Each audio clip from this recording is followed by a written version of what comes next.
welcome. You are now live with the Shank Club NFL. My name is Nick Cork. I'm one of your hosts. Glad that you could join us today. And joining me, as ever, is my sidekick, Mr. Pete Bentman. Pete, how you doing? Yes, I'm doing very good. Thank you, Nick. Yeah, it's good to see you again, mate. It's good to talk ball. We've got some great guests lined up for today. Hopefully everybody can turn up. We've got Carl Brooks from 2 Feet Inbound. He's going to be joining us, Patriots fan, to break down your Niners versus Pats game. We've got our friend, the one and the only, our favourite American football official, that is the lovely Susanna Taylor. She's going to be joining us, and also Tennessee Titans fan. So I'm sure there's going to be a little bit of banter between myself and Susanna. And everybody's fans' favourite, Jason Aponte. Hopefully he's going to be here breaking down some clips with us again. And as if the show isn't as amazing as always, hopefully we're going to have Coach Jeff Reinbold with us today as well. Fingers crossed all goes well. Nick, you had a good week? Yeah, it's been eventful, mate. Obviously having to work with you is bad enough. But at least, and I'm glad to say that Ricardo at work, after us badgering him for 2 weeks, actually bought some Krispy Kreme donuts. He did. The penny finally dropped. So And they were epic. Friday. Yeah, well, apparently you had about 4, so I'm not surprised they were. I had one. I don't think so. I left when there was only 3 gone. I came back, there was only 3 left. So there's only one donut in the room, and it's definitely you. No, unfortunately, I only had 2. But anyway, yeah, it's been a good week, Pete. Yeah, what about you? Yes, yeah, so been a good week, mate. I've been really looking forward to this week. Last week, I was really nervous playing the Browns. This week, for some reason, I know I shouldn't be, but I'm actually super confident this week, and that's probably a bad thing. We'll get into that later, because I don't want you blowing your fuse now, because obviously Susanna needs to come on and talk trash about it. I definitely am going to be talking trash, and if anyone saw my tweet of Big Ben getting warmed up for tomorrow on Twitter recently, yes, they'll know where I'm coming from. One quick thing. Obviously, it's still World Mental Health Month. And if anyone's going through anything, all our DMs are always open. If you want to hit us up on Twitter and have a chat, vent, do whatever you need to do, we will always listen. We've got your back. We at the Shank Club, we've gone through things. Jonathan, afternoon. Hope you're doing well, mate. So, yeah, just bear that in mind, people. Special quick shout out for my man, Graham Park, last night. Listen to his, or Graham Parr, as Pete likes to call him. I am trying to set up an interview with him when I'm off on my holiday, second week of November, to talk about mental health, DJing, sport, all that kind of stuff. So hopefully we'll be able to get that sorted out. But he did a brilliant DJ set last night. I'd had a bad Friday, and he really lifted my spirits, as you know. So, yeah, he was supposed to do 2 hours. He ended up doing 4. I know we'll lift your spirits today, mate. We'll lift your spirits today. Don't you worry. All power to Graham for that. Right, Pete, let's get the guests on. Let's bring some guests on. Okay, first off, Tennessee Titans fan and friend of the show, Susanna Taylor. Susanna, thank you very much for joining us today. How are you feeling? Afternoon, guys. It's so good to be on, and back at our best. So very happy to talk about being a Titans fan and competing at the top of our game again.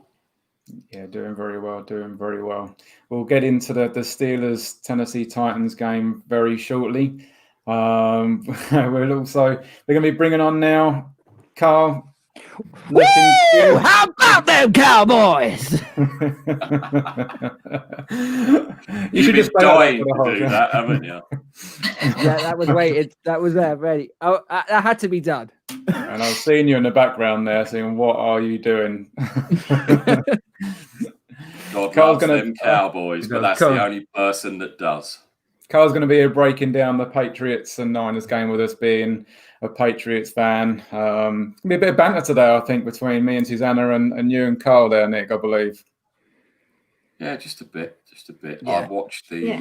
I watched the Patriots game last week, and if Cam's as bad as he was last week, he'll be benched. If he plays like that, he will be benched in 2 weeks. Ooh, there's a prediction. He was awful.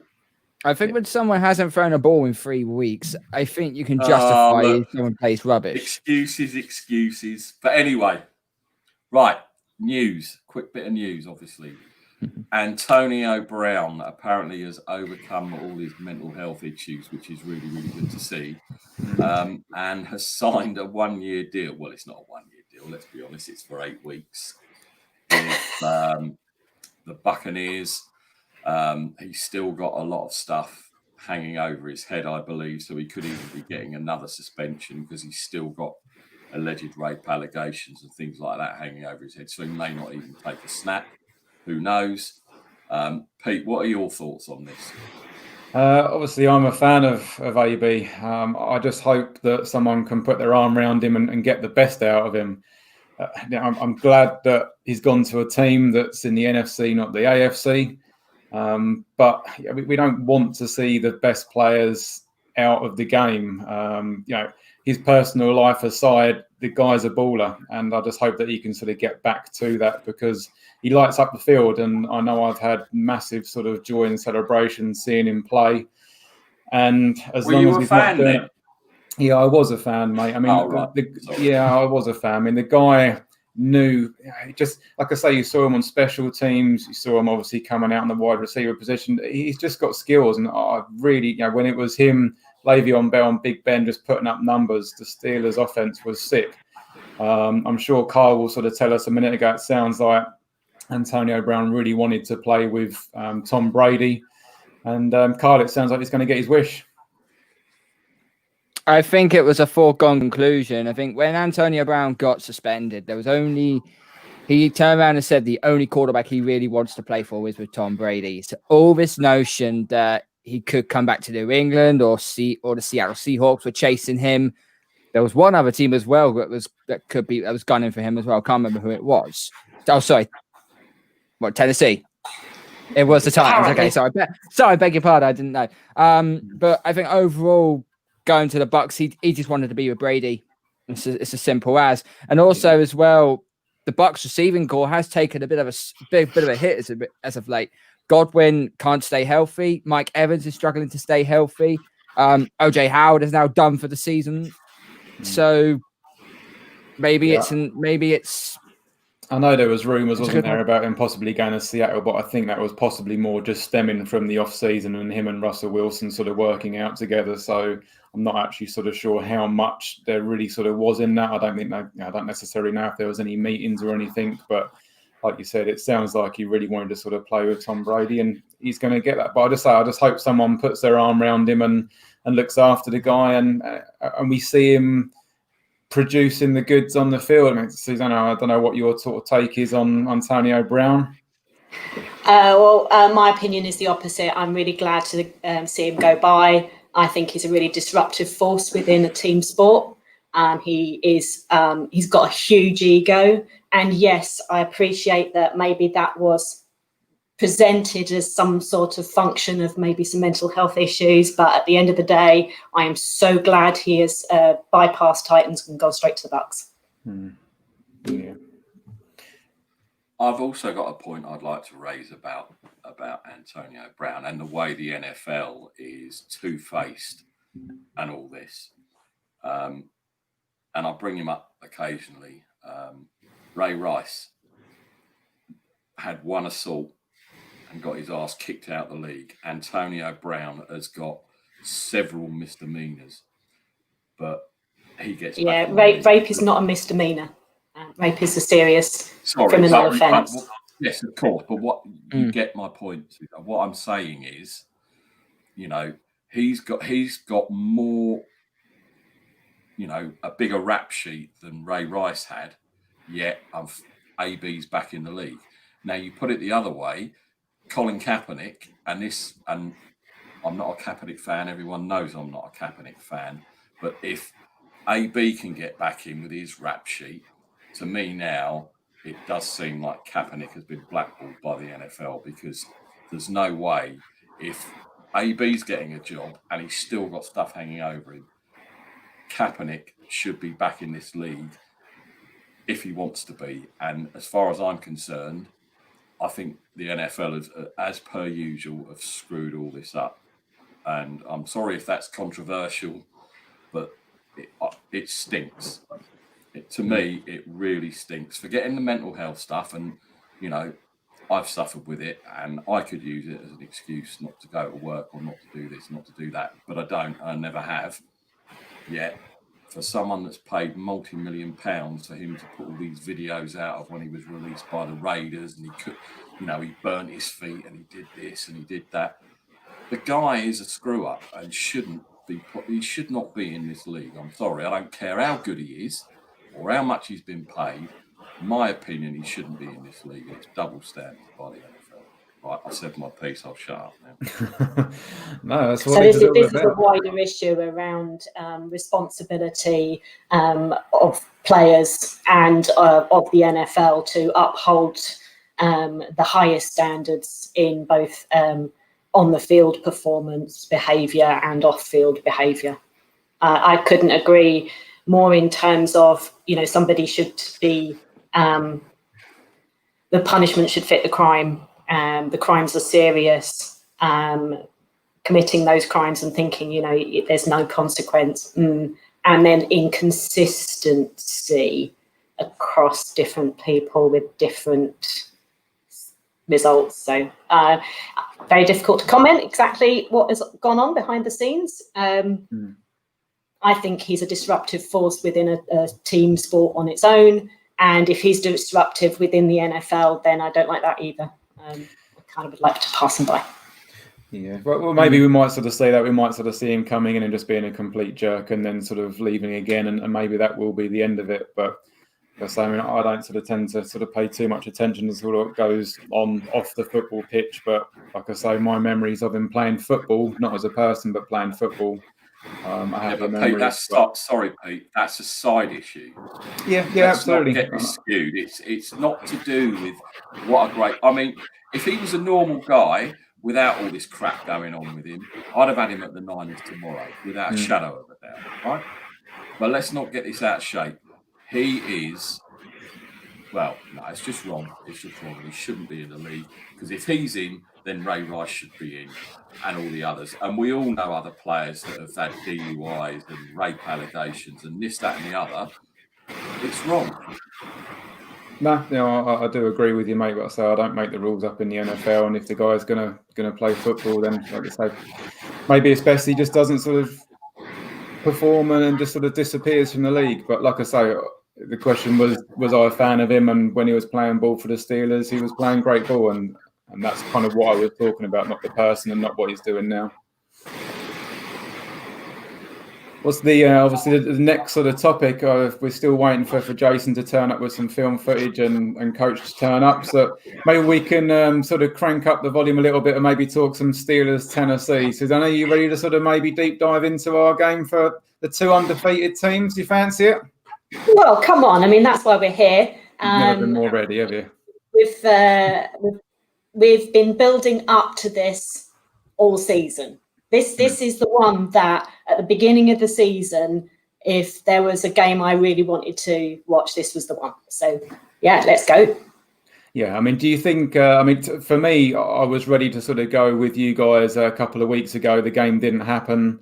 And obviously now we're sort of getting it on. And then all of a sudden you come out and smash the Bills. And I'm thinking, well, maybe we sort of got away with one and we can now sort of prepare ourselves as sort of a little bit more thorough, because I mean, I don't think sort of too many people saw that demolition job of the Buffalo Bills that you guys put on them sort of coming. But again, this is two undefeated teams, two legitimate, Super Bowl contenders, I feel. And yeah. Well, maybe one. But like I said, last week against Cleveland, I was sort of really nervous. But the more I've looked into this game, I've sort of picked myself up and I've sort of gone from nervous to sort of being, sort of quietly confident on this one. Okay, for well, me- I think there's several reasons why the Steelers are going to win. And there's several reasons why the Titans are going to win, obviously.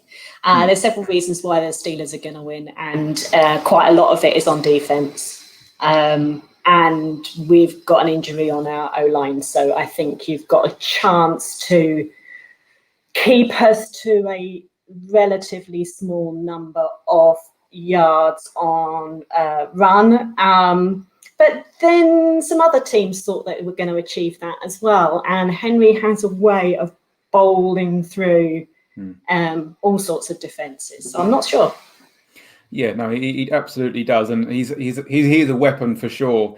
But I think a lot of people are going to sort of, are saying, well, it's down to Henry and it's down to the Steelers defense. I feel this game is actually going to be won in the passing game, and maybe people sort of might not agree with me, but I feel that your weakness is your passing defense, and we've got all our wide receivers fit for the first time this season, and I just think that it is going to be, we're going to have to, yes, we're certainly going to have to sort of stop the run and we're going to have to stop Henry. But I feel that the way that we're going to beat you guys is to maybe sort of put up some numbers in the air and then sort of get you guys possibly having to sort of rely on Tannehill throwing the ball, which he can do. We know he can do. But I just sort of look at both sides of the ball and I just feel that our defense is better than your defense. Your offense is ever so slightly better than our offense. But I just think completely across the board, I just feel that we're a more rounded, complete team. And I do think that this game is going to end up being sort of more won with the arm rather than on the ground that maybe a lot of sort of people think. But it is going to be a tight game. And I think both teams could probably sort of walk away with their heads still held high if they lose this game. I don't really think that the team can sort of be too worried if they lose against either team, because they're both going to be there, there or thereabouts at the end of the season. Well, this is it. We might find ourselves meeting each other again at a later date. Yeah. I think you're absolutely right about we need to deal with the possibility of you just outscoring the hell out of us. And I think the critical player here is Clowney. And I don't think that he's really blossomed yet. So I want to see him making a difference in this game. Yeah, I mean, certainly sort of up front, in the trenches is sort of sometimes where the games are won. And I was looking at the sort of sacks of what our team's done this year, and you've got to go sort of right down the list before you start seeing a Titans player on there. We've got Bud Dupree has got 5 sacks, TJ Watt 4.5, Stephen Tuitt 4, Mike Hilton 3, Vince Williams 2, and then all of a sudden Jeffrey Simmons for the Titans comes up at 2. So it doesn't sort of appear that you're it's not enough. We need to get more of those. We need to get your QB on the ground. I think we also need to deal with a bit of some naughty penalties that crept in last week. We absolutely need to clear that up. We need to be absolutely spot on. Yeah, I think both teams are going to need to be perfect, aren't they? I'm quite happy with the situation where the Steelers are the guys who are on top here and we're the underdogs because we're used to it. And do not underestimate the possibility of Vrabel coming up with something a little bit nifty because he knows the rules. So you might have observed last week there was a play where we had 12 men on defense. I saw one where you took a deliberate penalty. Is this the one we're talking about? Yeah, so this is where using your knowledge of the rules at a particular point in the game is very useful. There's obvious ones that actually more players are really getting to know now, which is things like a free kick that's going towards the sideline. Get yourself out of bounds and then reach in and grab it, because then it's a free kick out of bounds, which is a very nice penalty because it's 30 yards from the previous spot. But, something like this, knowing that it's actually not a crazy idea to have 12 men on defense because it stops the clock, can be a little bit of a gameplay. And yeah, Vrabel's one of those coaches who knows every detail like that. The book of Belichick, that one, wasn't it? From the totally. dark where arts. did we learn? The dark arts. For that. The other thing as well that people haven't sort of really mentioned this game, are we going to see the 6 field goals, Gotskowski, or are we going to see the one that's on the sideline with his cleats in his hand, about to go home. Okay, right. I'm having my own mental breakdown now because this really killed me this year. It's been awful. I mean, this guy, how much did we pay for him to come down and miss point afters? Oh, come on. Yeah. But we're not having any of that. That's not going to happen. Well, yeah, I mean, it could come down to it. And like I say, the guy can make them, but as he's also proven this year, he can miss them. And miss point afters and miss field goals could also be the undoing of you guys. And Carl, looking at the sort of... As long as we do actually go for one when we should be going for one, and not go for two when we should be going for one, like we did at Wembley. Carl, what are your thoughts looking at the outside in on the Steelers-Titans game? Losing left tackle Taylor Lewin for the Titans is a huge loss. So when you lose your main left tackle and it's on the quarterback's blind side, that's a recipe for disaster.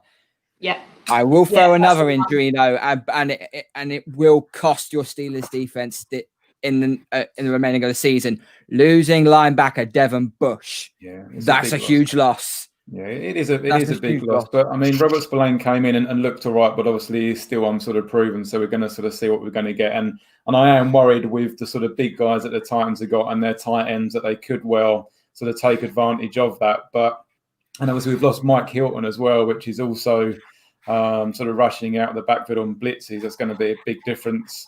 And we've also Derek Watt, I believe, isn't playing as well. So there's a few injuries on the Steelers side of the ball, but I don't think there's anybody there significant enough to sort of start panicking and thinking that it's enough to sort of worry and sort of really make a difference. For us, next man up, and I think Robert Spillane's going to be fine in the middle there.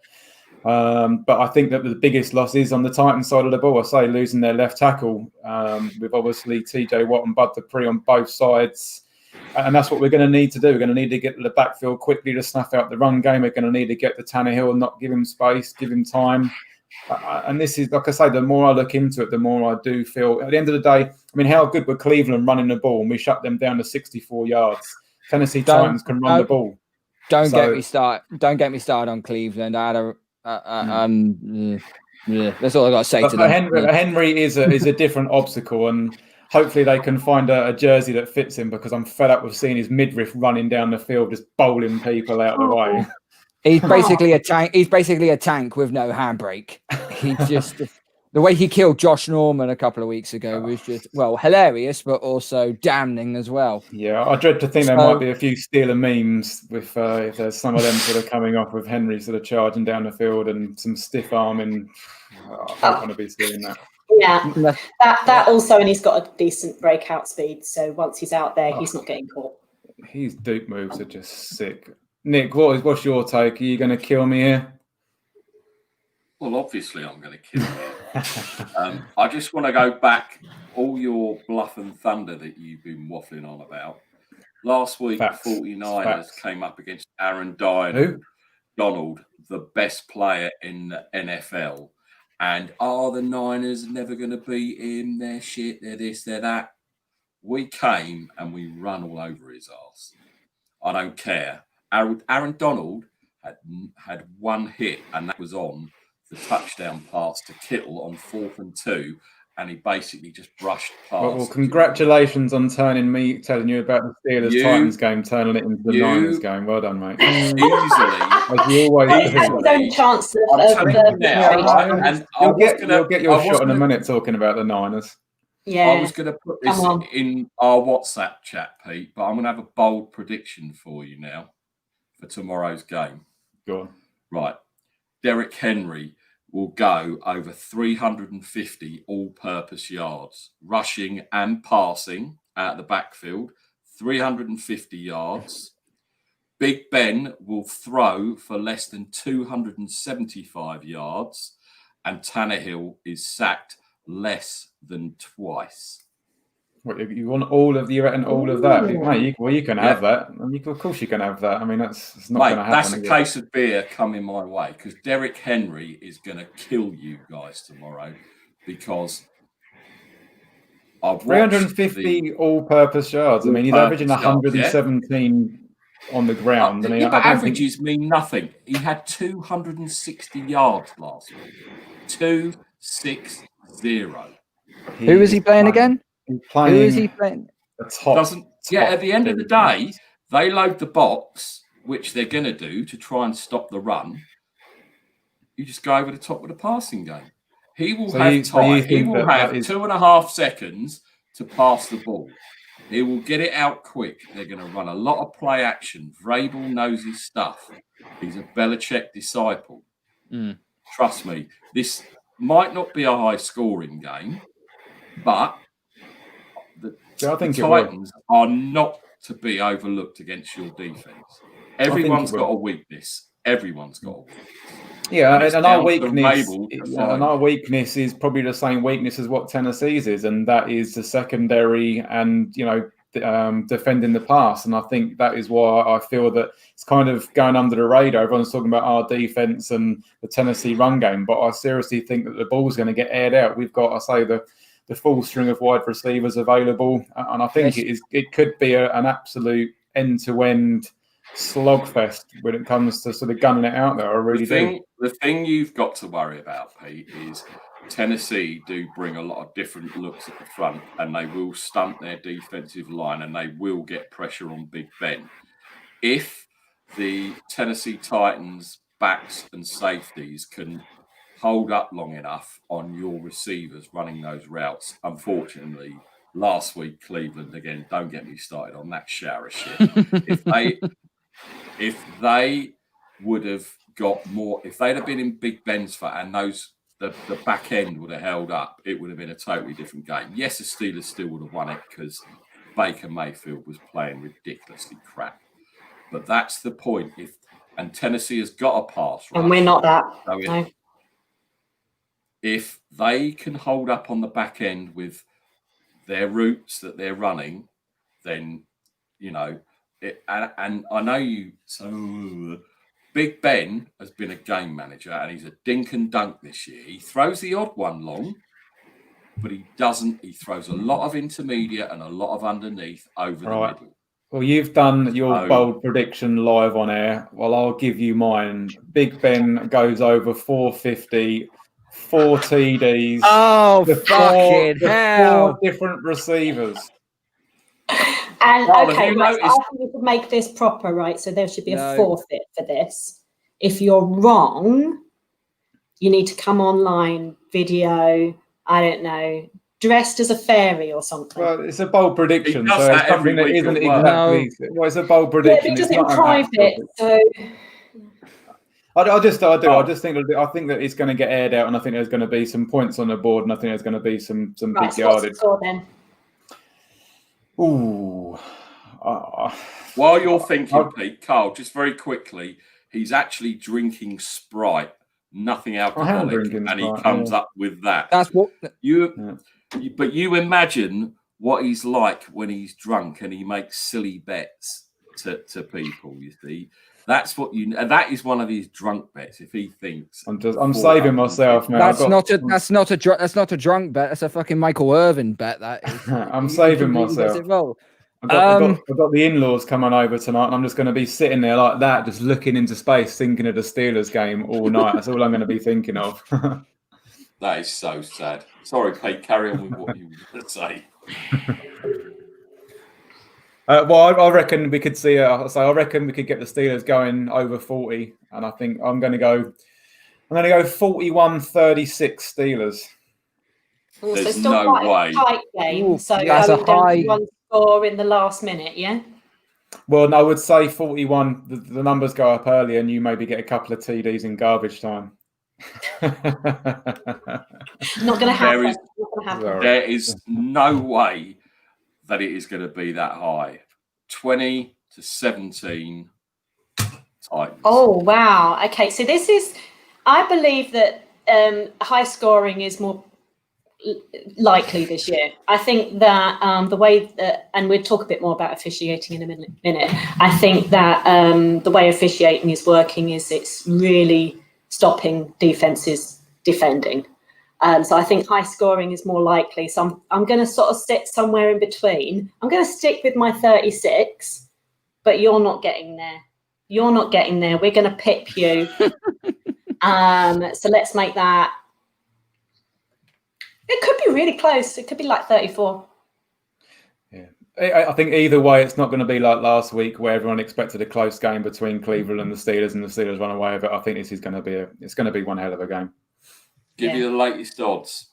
Pittsburgh, 1.5 point. Normally the home team gets a 3-point head start, but the Tennessee Rodgers Titans is on. Mr. Rodgers is 27-17. Scott normally comes on here and talks a lot of sense, so unfortunately this week he's obviously not had his Wheaties or his Oaty Crunchies because it's not going to be that. Or he's been injected with Fox dye, one of the two. Over again, you can't split the over under. The money line is plus 50.5 points.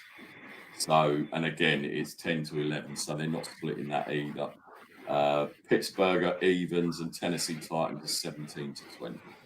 So again, I don't think anybody expected the Titans to run away against the Bills. So, I think everyone expected that to be a lot closer. And I think the fight against the Texans was going to be a tough one. I went into that game thinking, if we lost this, it wouldn't be embarrassing. That's a tough challenge. Well, that's the other thing. Obviously, you were very close. Looking at your scores, like I say, Gostkowski's sort of boot has sort of kept you in a couple of the games and also sort of kicked you out of a couple as well. And also kept it out, yeah. Been close, but apart from that sort of Bills game, they've all been sort of pretty close. But then I can't really sort of use that as an argument because the Steelers games have all been pretty close as well, apart from the Browns against teams that, although they've sort of actually sort of pretty much dominated the games and sort of let them come back in, they haven't exactly been dominant. Last week was the first sort of game that I've seen them really impress me and sort of see what, potentially what we could really do. But it's got gradually better as the game's gone on, and hopefully it can continue to get better. I can't believe we've got this far into the show and haven't mentioned how soft your schedule's been. Apart from the Ravens, we already knew that it was the second easiest schedule, only second to the Ravens, and obviously playing the NFC East. We're usually in that division that you can't tell who's going to be worst, but it's not us this year. No, it's not, and we still get to play the Jags later on in the year, which is awesome as well. But you get to play them twice, so your schedule. I haven't seen your schedule. Is it looking pretty sort of tough coming up? Because obviously we've got the Ravens next, and then we've got the Cowgirls, so a couple of frisky games. Yeah, so we've got some biggies coming up. We're not going undefeated into the postseason. Just saying that much. But I'm okay with some close games because sometimes we can pull it out any given Sunday, of course. Yeah. I think your matchup against Kansas City will be quite interesting because obviously the AFC, if you're first place in the division, you play the first seed of every division in the conference. So I think the game against Kansas City is actually going to be quite interesting. Okay. So score prediction. That's a challenge on its own, even if it didn't mean so much. Yeah. So obviously, I'm going Steelers. Susanna is going Tennessee. Nick, you're going Tennessee? I am by 3. Carl, am I lone wolfing it, or are you backing my boys?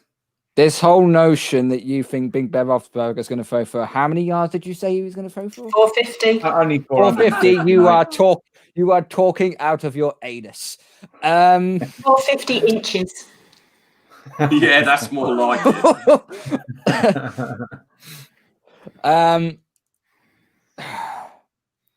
You stopped Derrick Henry. Lost for words, Carl. You stopped Derrick Henry. I think Steelers will get the win. Good man. Good luck with that. I'm not saying Big Ben is going to throw for 450. That's a bold prediction, by the way. But someone clip that because he said it. Yeah, my bold prediction. I didn't say that was going to happen. I said that was my bold prediction. All right. What do you think's going to happen then, Pete? How many yards is he going to throw for?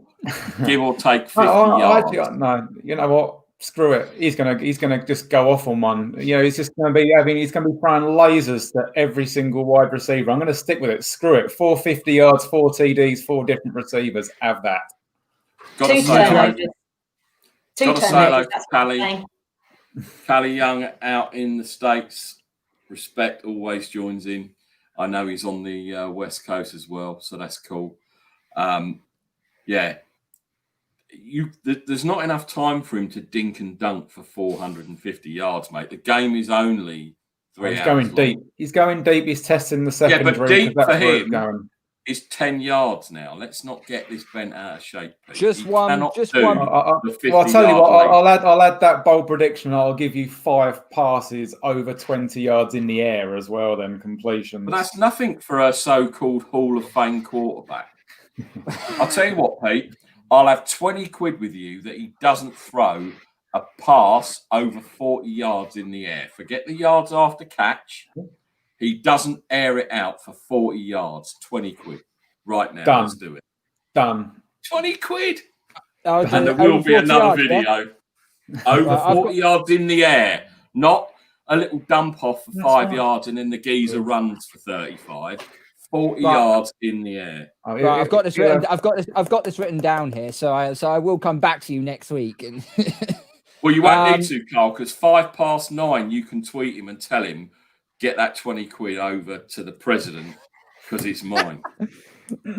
oh dear, I might be hosting by then.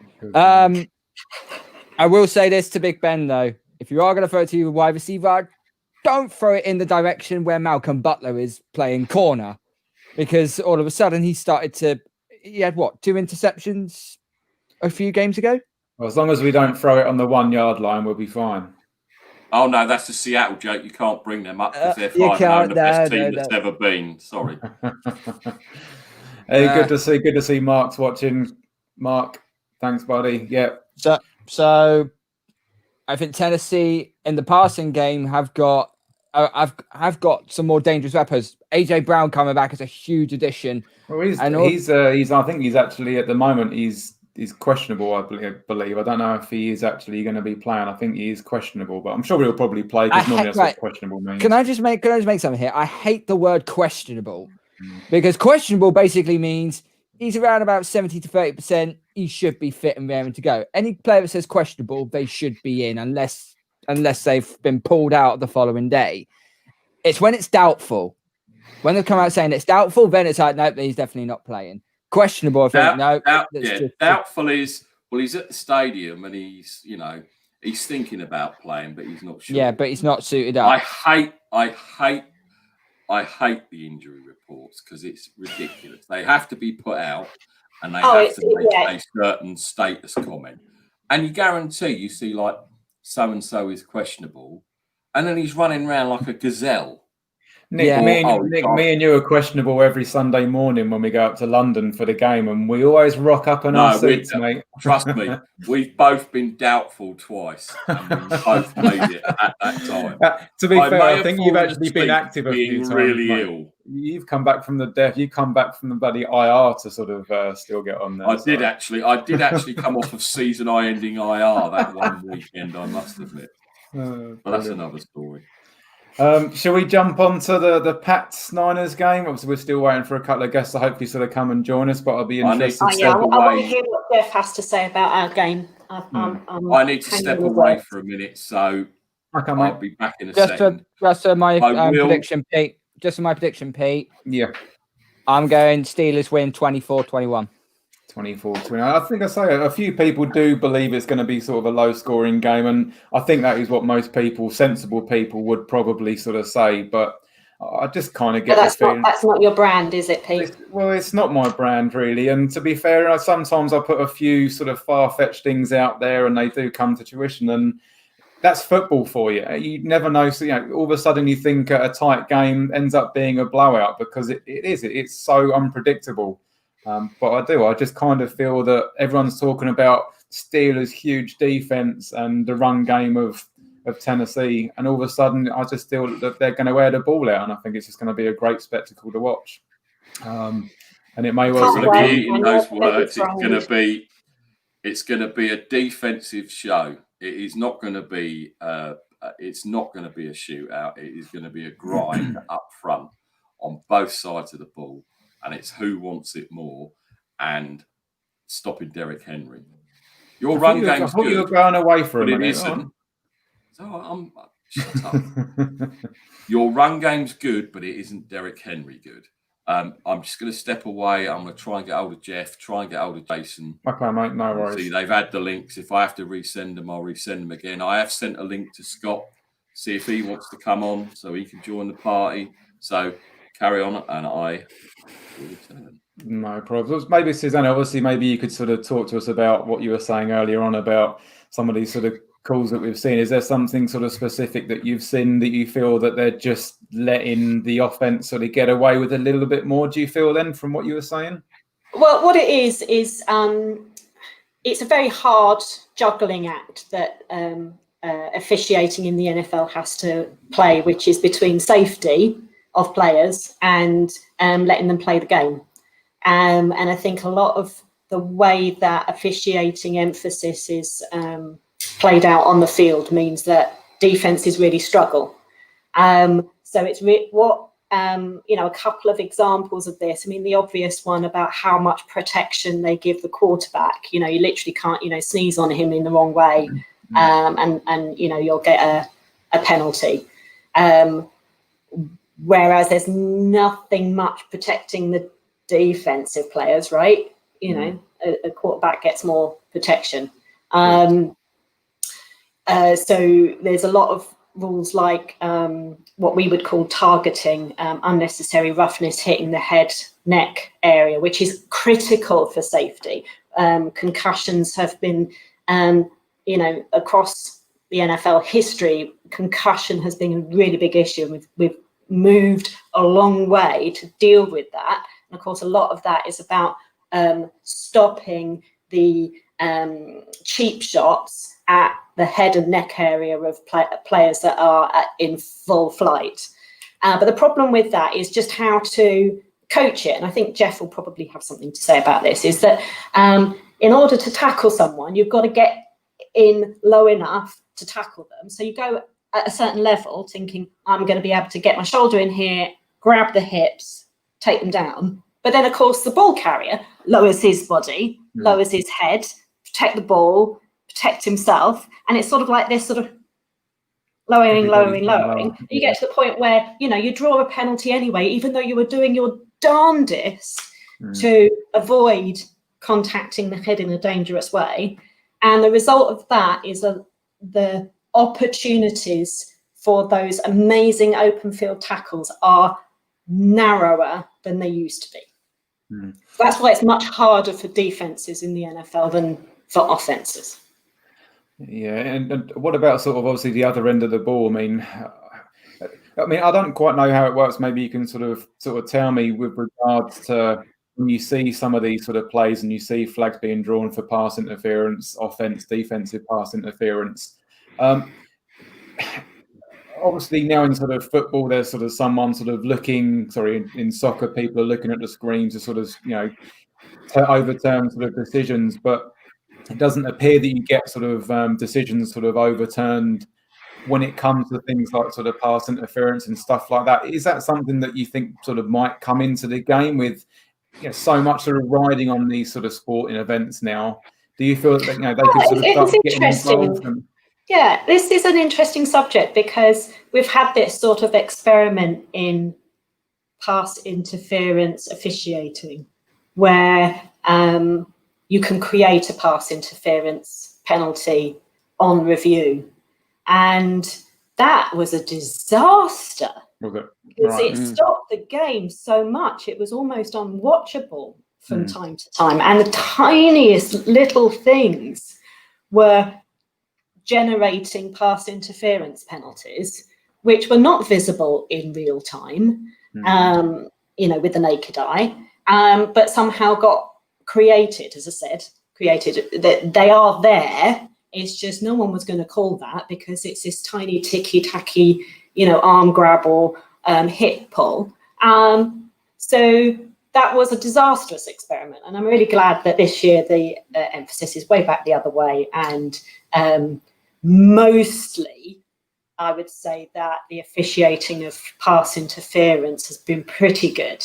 There's been the odd one that I thought was a little bit grey, but overall I think it's been pretty consistent. Is it one of them things we just need to sort of let them play, and you're going to get some good calls, some bad calls, but you can only see it how you see it on the field and leave it alone, because as we're now seeing in soccer, well, this is it. It's about seeing the it on game, the isn't it? field. It's about seeing it on the field, and what you've got out on the field, you've got officials that are at deep. So you've got a black back judge who's in the middle at deep, and you've got two wing officials that are deep, and field judge and the side judge. So they're seeing those sorts of plays from three different angles. If they can't see that pass interference happening live on the field when they've got 2 or 3 players to watch, then we creating it with minute little camera angles where we can look at it over and over again really slow shouldn't be creating that. Yeah, and even again, I know I keep going back to soccer, even having reviews, it's still debatable when you see it. So why slow the game down? Just play it as it is on the field, I guess. Some are going to be right, some are going to be wrong. But the purpose of that replay rule was to catch that really dreadful one that was utter obvious pass interference that didn't get called, and of course then no one could do anything about it, and it didn't get called because the field judge thought, oh well, if he didn't think so, I won't, and then no one did, and then that's it, and you can't do nothing about it. So they created something where you could do something about it, but the problem was that it then created, someone, brushed a shoulder and it was pass interference. Yeah, no, for sure. Nick, you back with us now, matey? Yeah, I've been obviously listening, and that pass interference thing, as Susanna said, was amazingly bad because you only had one challenge, am I right? You only had one challenge, one pass interference challenge per team, per half, possibly. I can't remember. But some of the stuff that goes on that doesn't get spotted, and I know it's a fast-moving game and things like that, but, I've seen a lot of officiating this year that's been, quite frankly, ridiculous and gets turned over by whoever it is in New York. I'm quite interested, Susanna, because I'll bring a play up in a minute once you've answered. What has been your take on the officiating in the NFL this year? And I'm talking in general, not just when you watch the Titans or whatever. I am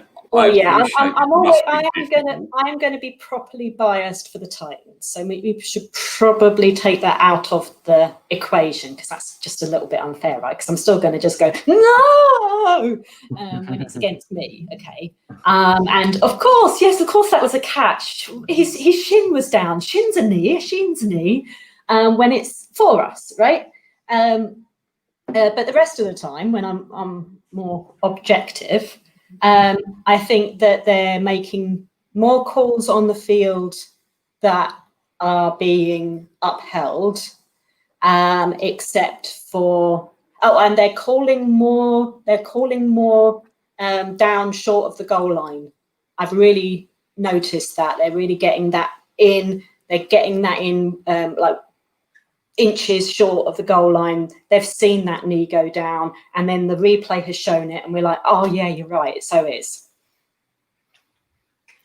I mean, I can only one play, and I wish I don't know how to work all 22 or coaches film as they call it on Game Pass. There was one in the Niners game last week where I don't know if you've seen it. Not Tevin Coleman.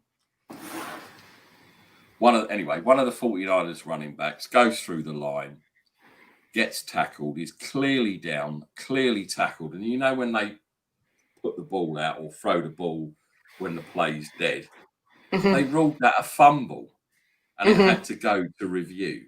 And to me, did it get upheld as down by contact? They had to reverse. The Zebras called it a fumble. They called it a fumble, and then it got reversed on review to being down by contact. There is a reason why they officiate it that way. If they are in some way blinded, so they can't get the good angle is No, but because there was- they can reverse it, and they always will. Right, but okay, so the back judge is at the back, right? And you've got two other people either side of him, is that right? Yeah, field judge and side judge are the deep wings. Right. Okay. Sorry, Jet McKinnon. Thanks, Callie. That's it. There you go. Yeah, and they all would have seen it. There wasn't that many. I think it was an open field tackle as well. So he's come through the line, he's been tackled, and he's on his back, and he's gone like that to like throw the ball or however it is they do it. And it was quite clearly not a fumble, yet it was a fumble. And you can see the people on the sideline going nuts. The guy that does the the officiating thing up in, like the Fox guy or the Okay, yeah, like Mike Pereira or Gene whoever it Steratore. was. Yes. Yeah. Going, and even the commentators could not believe that was called a fumble. And Because the commentators are so good at telling, yeah. they are. And it was even If it's Tony shouting at Romo, the if it's Tony Romo, then he can call it. Anybody else, yeah. Unfortunately, we don't play many AFC teams, so we don't get. And I love listening to Tony Romo. I think him and Jim Nantz are easily the best crew. And this year as well, talking of commentating very quickly, I'm really disappointed on Sunday Night Football that Chris Collinsworth isn't on that wheelie chair and slides in. Have you never seen that? You got to watch. There's so many memes. What have I missed? Have you never seen you must have seen it. I know Pete won't because he doesn't get up at stupid o'clock, even if the Steelers are on. Have you not? Has nobody? I've not seen him slide in like some sort of. Have you honestly? What's the guy's name that he's on with? Al Michaels. So Al Michaels will be going. Yeah, welcome to the broadcast. This is going to be such a great game, and I'd like to welcome it. And bearing in mind, it's a small screen they're on, and I'd like to welcome in my broadcasting partner, Chris. What's your feelings on this game? And he's on one of those office wheelie chairs, and he slides in. Honestly, let me try and find the meme. Like a 4-year-old, yeah. Okay. It's hilarious, and Al Michaels is trying not to laugh, and Chris Collinsworth has got a grin like a Cheshire cat, and it is. But they haven't done it this season because obviously last week with the Niners, I was really disappointed. Well, they've got to be in little Perspex booths, haven't they? No, they're not. They're not doing any of that. No. That Fox, I think, are, but CBS definitely aren't, and I don't think NBC are. And yeah, I was really disappointed not to see the Collinsworth slide. Oh, never mind. Well, so I'm really glad that call got reversed correctly. So, yeah, it must have slowed down the game a little bit. This is the sort of thing that we mostly want to avoid. Interestingly, if that's a call that those officials should have seen, rest assured they will they will. Or what, the sliding? Yeah, I've seen that. And that honestly, that used to happen. And Al Michaels is trying to be all serious, and Collinsworth just slides in on his little chair. I've got to try that funniest things ever. next time. Exactly. Talking of calls, Nick's talked about a dubious call from his 49ers. I don't want to keep bringing up all the time about how we've had calls go against our way, and so we've also had some cost. Please go back to week 4. Apparently, the call where Mahomes was down by contact, when the replay clearly showed Chase Winovich got hold of Mahomes, the ball got fumbled before any part of his body touched the ground. Scooped up by Dietrich Weiss Jr., then ran back to the 10-yard line. Yet the referee blow the call dead, saying he was down by contact. If you as a judge, what would you have done at that point? So interesting question. It would be great to see it on.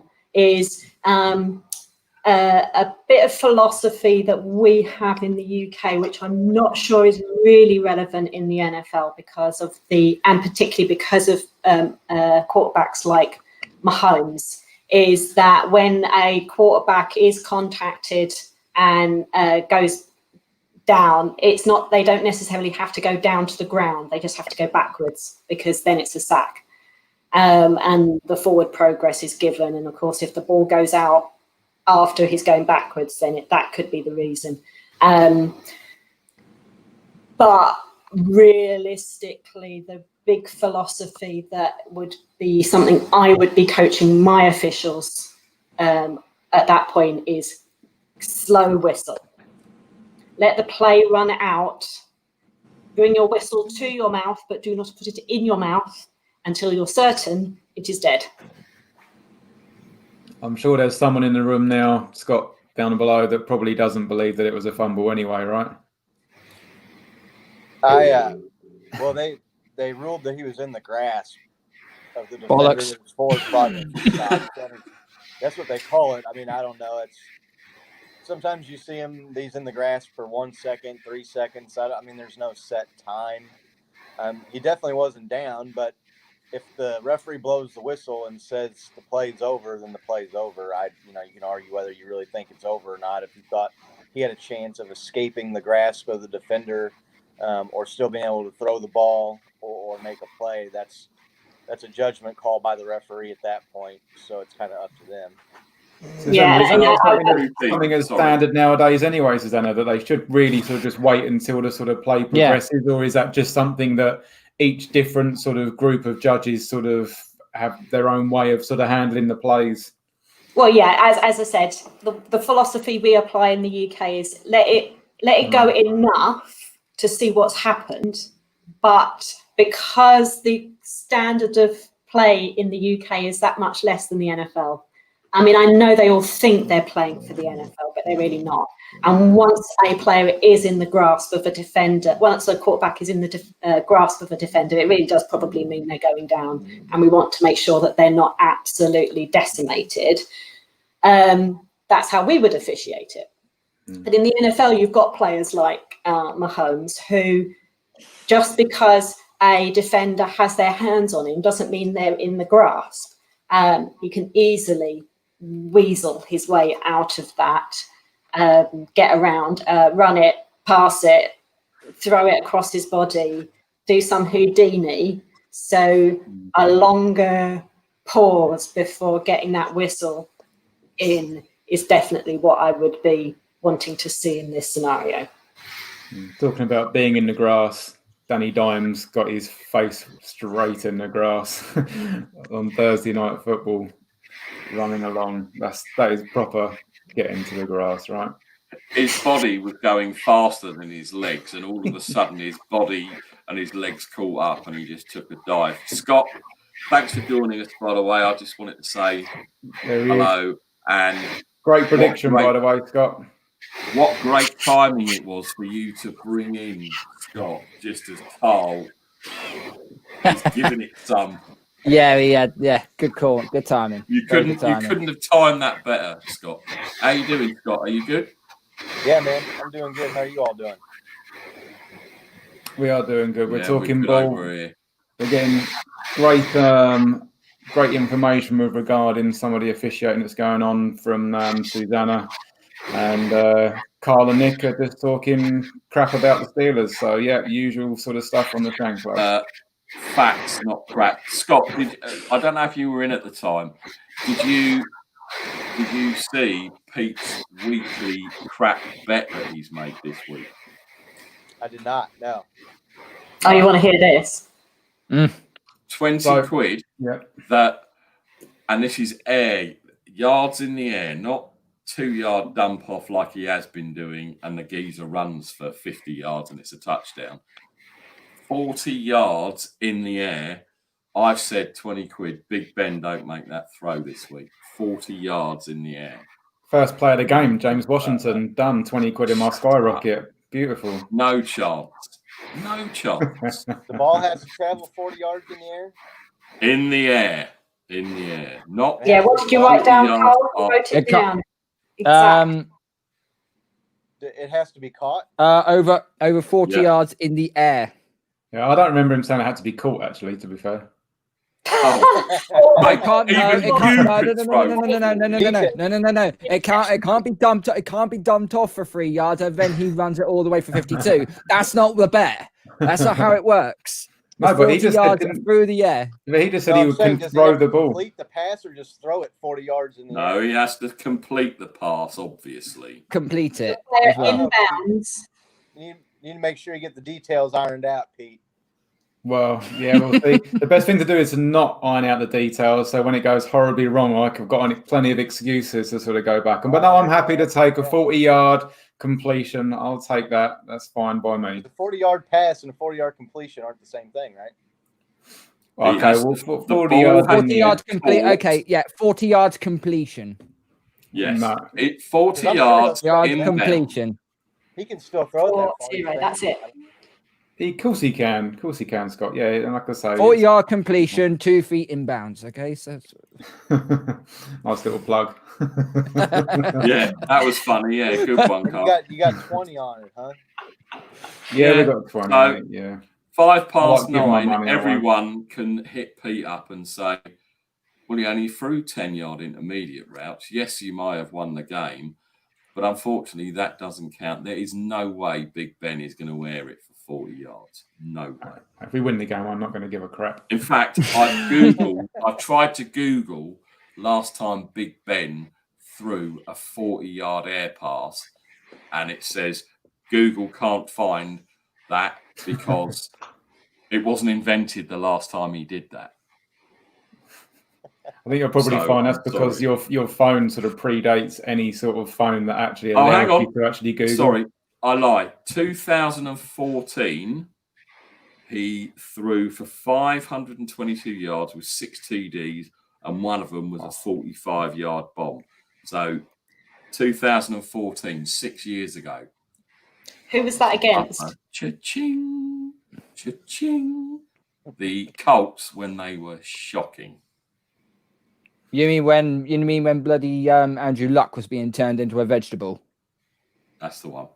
And stepped away. But that was the last time he threw for a pass that was airborne for 40 yards. 6 years ago, Pete. And he's only got worse, and age is catching up with him. And so's the Titans' defense. Talking of age and catching up with him, mate, I could say the same about you. Mate, age Oh. brought me up about 20 years ago. Unfortunately, mate, I've come on, unlike other people. Right, talking Low of blow. I'm talking going to of give you Pete, 15 yards for that one. talking of aging and sort of fading away, let's talk about the Niners, Nick. Niners, Patriots.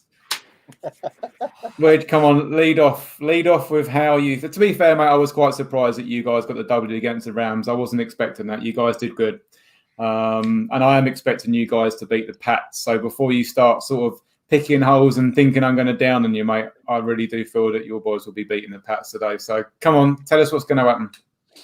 Right. Well, as you picked us to beat the Pats, I'm picking the Patriots because I'm not having you jinx my team. So Patriots by 150 points. The Niners will all get COVID tonight. The game will be, they'll have one player out there and they'll win. I can't have you picking the Niners. I can't because you will. Well, actually, hold on a minute. That is, to be fair, talking of COVID, that is something before we start talking about the game. That is one big thing that we should probably have in a Tennessee Titan fan in the room. Perhaps we should maybe have a little sort of chat. So I don't know, but, I mean, I haven't sort of really been paying too much attention to the sort of Tennessee Titans sort of backroom and everything. But what happened there? I mean, was it just unlucky, or was it something that maybe they sort of did do wrong and it's sort of going to be swept under the rug, do you think? So I can't really comment on exactly whether it was right or wrong. At the end of the day, infections happen because people who are infected get too close to other people, and we should just take that very seriously. Yeah. So as a general,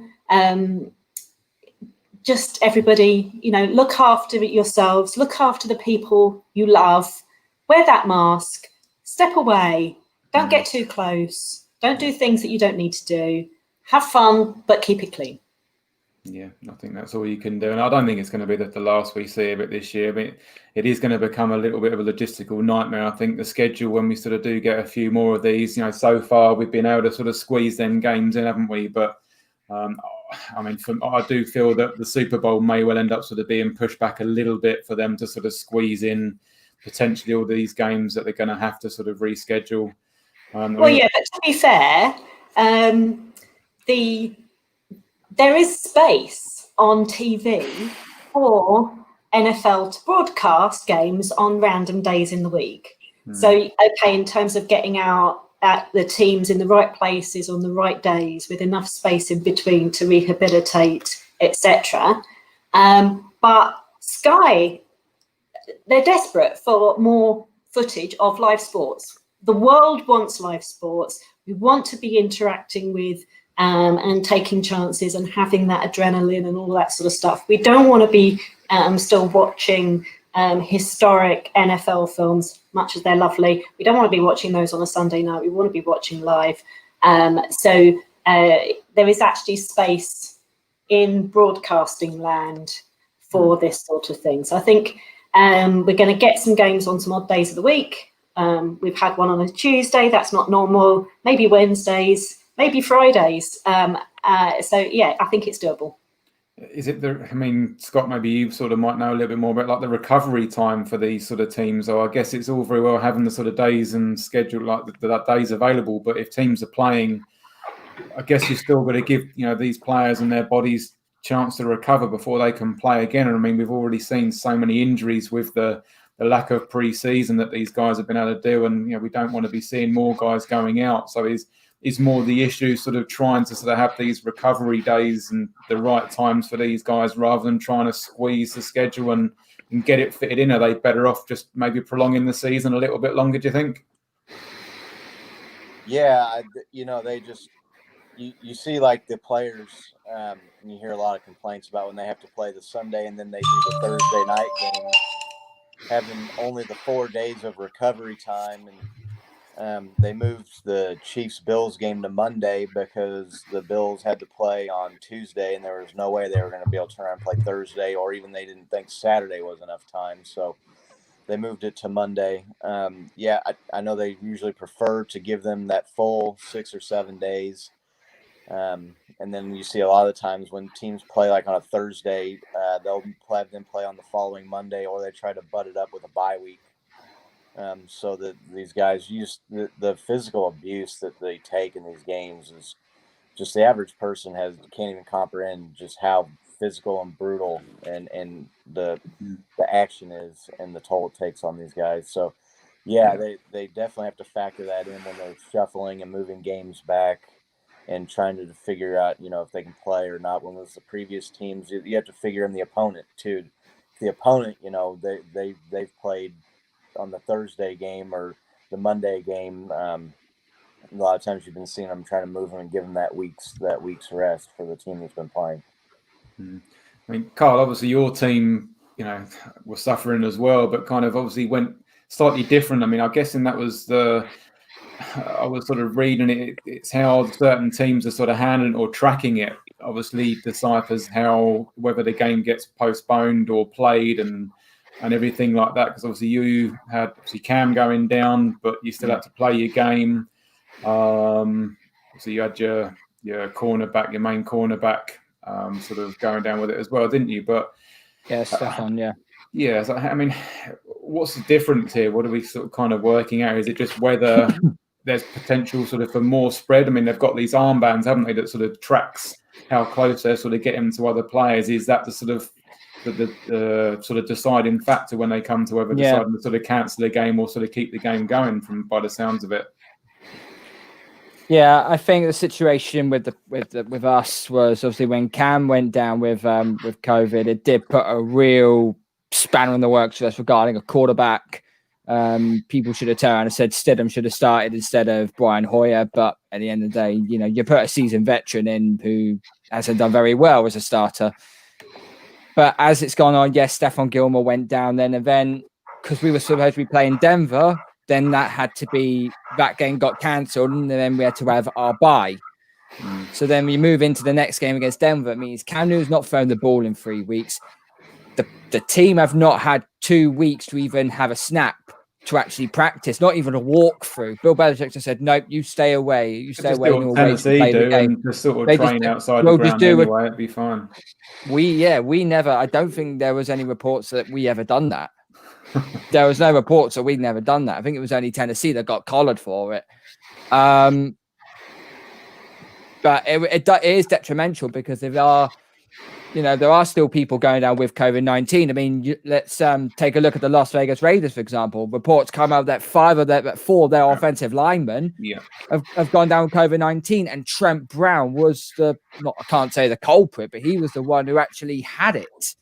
Plus, he's also have an ankle injury, so that doesn't help Carr in his game going up against the Bucs this week. I was going to say, they really could do without that this week against the Bucs. So, then to make matters worse, they've moved it from Sunday Night Football to an 8:25 slot, which I've got no idea why the hell they've done that. Nick, everything all right your end, mate? Yeah, all sorted. Yeah, good man. All right, mate. Well, come on, let's talk Niners. I know you've been gagging to talk about them. I'm just still quite amazed that everyone wrote us off last week. Everybody. I think I saw a panel on one of the pre-game shows, and there was only Tony Dungy that said that we would beat the Rams. I was on NBC. NBC, was it? Okay. Yeah. And I said to Scott, and I said on air, stop Aaron Donald and we'll win this game. And I'm going with keep Cam in the pocket, which I know is hard because the Niners defense hasn't been good this year, and Cam was awful last week. And as I said before we came on the air, if he plays as badly this week and the week after, Belichick will bounce his ass out and bring in either Hoyer or Stidham, because Belichick needs to win. Belichick hates losing, and I think if Cam has 2 more bad weeks, including tomorrow, questions will be asked at quarterback, especially in the Boston press as well. The one thing that's in comparison to the Patriots and the 49ers in this game is that it's must win. You're sitting at 3-3. We're sitting at 2. We're sitting at 2-3. Do you lose another game, you could probably put yourself away from not even winning the NFC West, because Seattle are just taking it over. The Cardinals have improved, and also the LA Rams in their swanky new stadium, they look like they've got their shit together. Whereas us, until they came up against us last week, obviously. Well, okay, yeah, fair enough. Whereas us, we're sitting at 2-3. The Bills have only lost. Have only lost 2 games. They've lost to a good team in Tennessee, and then they lost to an even better team in Kansas City, which I'm very happy for you, by the way, because I was cheering on Kansas City that game. If we lose this game against the 49ers, this is gonna cement our season, because I don't think we're gonna go any further than what I think. If we win this, we're back on track, because then we go into the Bills game knowing that if we get this win, then we've got the Bills. Kick them out, we then win the tiebreaker, and then we take the division lead via tiebreaker. But with this 49ers game, it's going to be so interesting. Both teams are giving up round about the same sort of points on defense. They're giving up the same sort of points on offense as well. You've got the 10th rushing attack in the NFL. We've got around about the 5th. Defensively, we're ranked 4th. You're ranked 11th. Well, if you'd had Nick Bosa, you would have probably been ranked top 5 anyway. So I think it's gonna come down to the passing game. I think the 49ers can utilize the run, but I think this is going to be a chess game between Bill Belichick and Kyle Shanahan. And if you put Bill Belichick in a chess game, he will beat you at the running game. It's the passing game that's going to be interesting.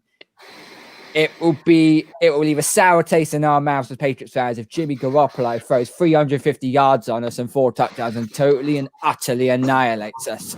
We will not hear the end of it. No, you're quite right, Cole. You won't. You won't hear the end of it from me if that happens, because I can't see it. I had, and Pete will tell you, I would assume this is the same for all 49ers fans. We had high hopes with this roster coming in to this season, week 1, that we were going to make some noise, go back to the Super Bowl and win the division. We got 38 players on IR now. Mostert is out. Our centre is out. So basically, we got the corners back last week. We were playing the 6th and 7th cornerbacks. Both our safeties are out this week, our 2 starting safeties. So we're now on the 3rd and 4th of them. I think Jimmy Garoppolo will come in and do something, but I think it will be a lot like last week with the passes. I don't think, and he isn't an air raid kind of guy. He isn't going to throw it long. 15, 20 yards is probably where he's more comfortable. We saw if this line plays like it did last week and can protect him. And he wasn't dirty at all. He didn't get hit. He wasn't thrown on the ground. I don't think your defensive front can do that to him either this week. We're very thin at linebacker. Very thin at linebacker. And that's where you really don't want a thin linebacker. No, well, exactly. That's why Pete could never play linebacker, but that's another story. No, you are right. Again, I don't think this is going to be a high-scoring game. I see this being like I think the Titans and Steelers will be. And again, I think it will be a 1.3 points at the most. But I honestly think Jimmy G, somehow it will be schemed for him to ram it down Belichick's throat, because he should have been the quarterback now for the Patriots. We all know why he left. We could have this discussion and argument all day and into the middle of next week. At the end of the day, Robert Kraft made the decision to ship Jimmy G to the 49ers. No. No, can I? Whoa, no, time out. It was. Okay, it was let's into the presidential debate here. Let him have his space. Go on. Okay. No, I just mute him. It's fine. Bill Belichick wanted Jimmy G in New England. That was a formality. He wanted him in New England. It was Brady that didn't want him. So what did Brady do? He done an end around, went to Robert Kraft and say, look, I want to stay here, but we need to ship Jimmy out. He'd done that. And what happened in those 3 years? We won 2 of the 3 Super Bowls. I think it's detriment. I think it's a perfectly good reason why we shipped him out, because I don't think Jimmy G was ready. Right. But again, Brady threw his toys out the pram. He saw the heat coming from Jimmy G and he didn't like it. He was undefeated in the games that Jimmy G played for the Patriots when Tom Brady went down. He was banned for Deflategate, or was it Spygate? I'm not quite sure. I can't remember, because they are good at cheating, let's be honest. Banned for Deflategate, but it never really got, but carry on. Or was it Spygate as well? That was another one. Oh, I will throw the Steelers out for Bountygate. Nick, from what I saw, in the Rams game, though, Nick, I saw obviously Deebo Samuel sort of starting to sort of make some plays and sort of doing some sweeps in the backfield. So I kind of feel that you're going to be sort of sticking with that. I don't think you're going to get Garoppolo throwing it out. No. For Gilmore, mate, he's not going to be risking anything. He's going to be playing it sort of underneath to Kittle. He's going to be doing the sweeps with Deebo, and I think that's how you're going to beat him. No, because Jimmy's a gunslinger and he takes chances. And the amount of times he's thrown interceptions and then he comes back and makes an incredible throw to someone in triple coverage and stuff. Those sweeps, jet sweeps, little chucks behind the line will only go so far. Choose up the clock. Did you see how poor the Pats were against Denver? Yeah, I watched the whole game.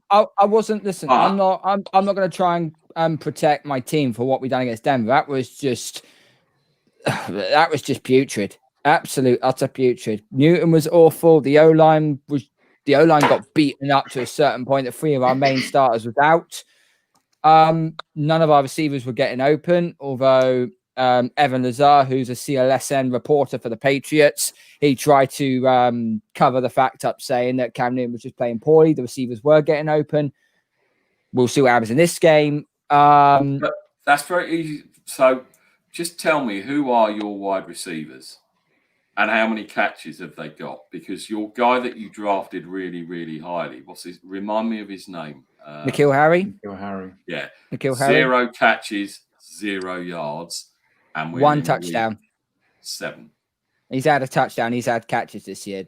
That's a He has had. He has maybe had that catches. was sorry. Maybe that was the last game, and obviously that's all I heard. But I mean, I can see, as I said, I can see this being a war of attrition, and I know Jimmy G wants to throw it down Belichick and Kraft's throat, and that might be the advantage we need. It isn't going to be a shootout. Our starting running back, again, another one, is out. Raheem Mostert is out. Jeffrey Wilson, Yeah. he is questionable, but he looks like he's going to be out as well. He again, he's like on the 53 by default. You're going to see a load of Jermichael Hasty, who came in late last week and made some good plays, and you're going to also see if Jeff Wilson's fit, he'll probably be the third running back. And you're going to see McKinnon on third down coming out the backfield and, running the wheel routes and doing all that kind of stuff. This season, to me, if we even make a wild card, I'll be happy with that and get stuffed in the wild card round. The amount of injuries, I know everyone else has had injuries, but nobody has got 35 plus on injured reserve, which is just ridiculous. And we are running out. You've definitely had a stinker, mate. Yeah, you've definitely had a stinker when it comes to injuries. We can't fill our practice squad because there's not many people left that are any good.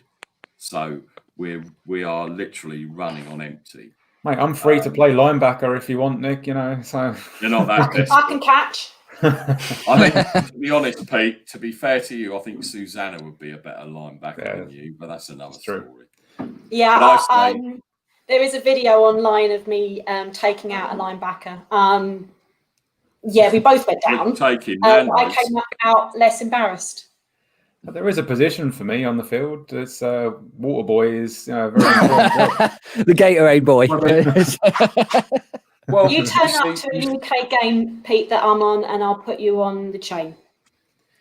Put me on the chain. We could be like that. Those progressive blokes, couldn't we? Michael and Michael, whoever they are, the progressive chain gang blokes on the adverts. What, me and you? They got the chain through the car and we shut the door. Exactly. Put it through your truck.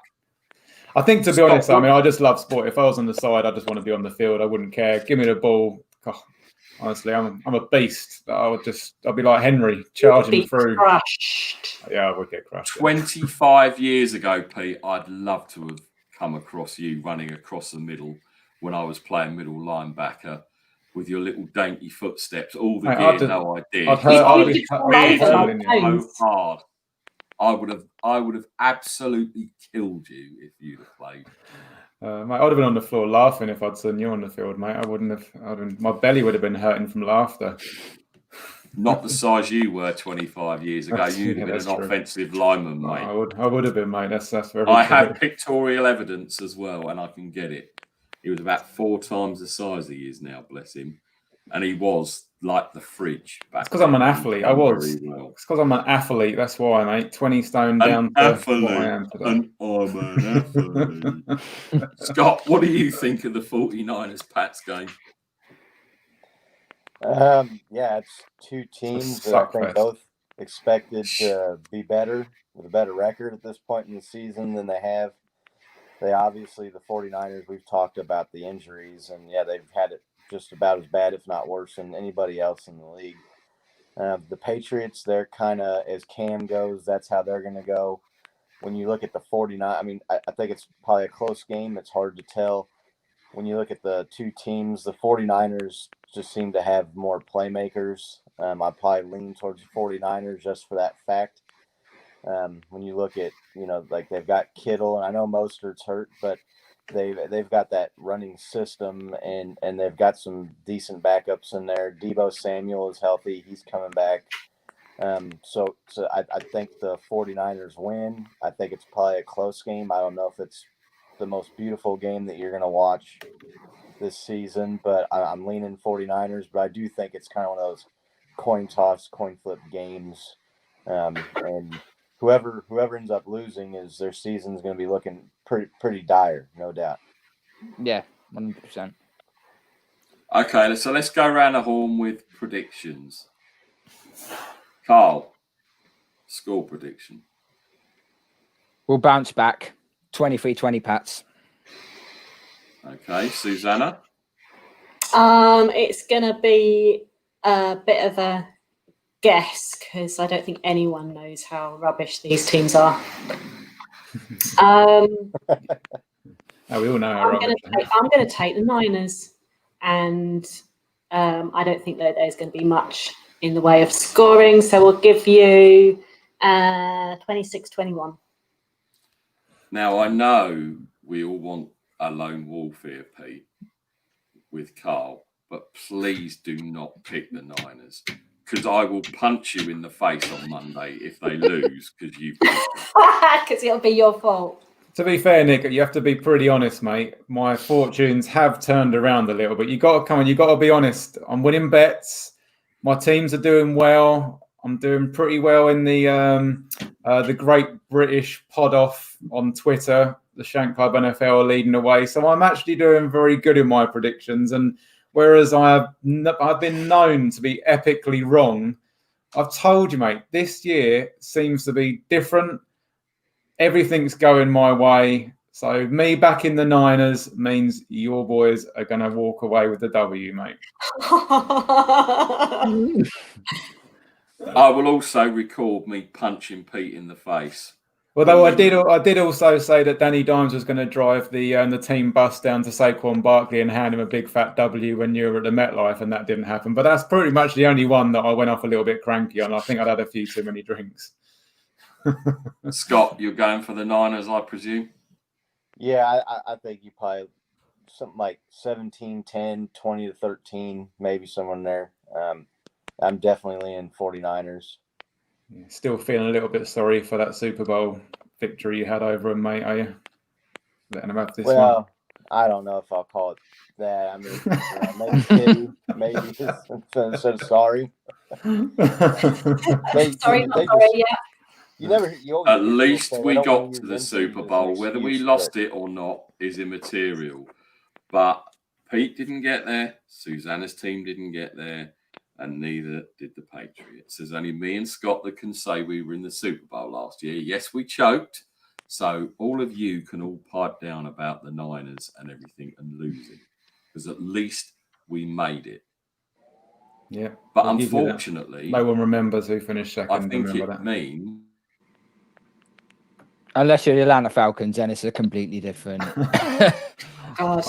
That'll be living and set in stone for years and years and years and years. Yeah. That also means because we've all picked this game, there's only one person that picks the Pats. So And that's going to be you. Put your silly hat You've on got to pick and go with the lone wolf. We want your Cowboys cowboy hat, and we want a lone wolf. All right. Come on.